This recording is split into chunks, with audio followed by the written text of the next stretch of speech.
சில பழங்கள் கீழே விழுந்தன.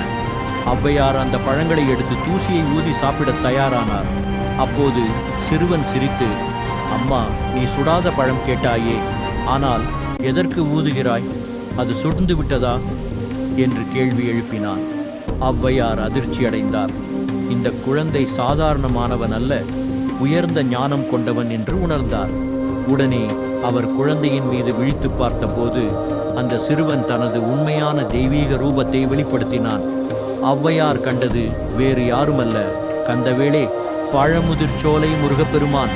அவர் பரவசத்துடன் முருகனை வணங்கி, நான் இதுவரை என் அறிவை மிகையாக எண்ணிக்கொண்டேன், ஆனால் உண்மையான ஞானம் நீயாகவே இருக்கிறாய் என்று புகழ்ந்தார். முருகன் ஔவையாரை ஆசீர்வதித்து, அம்மா, உலகிற்கு அறிவை வழங்கும் உன்னுடைய பணி தொடரட்டும், என் ஆசீர்வாதம் என்றும் உன்னுடன் இருக்கும் என்று கூறி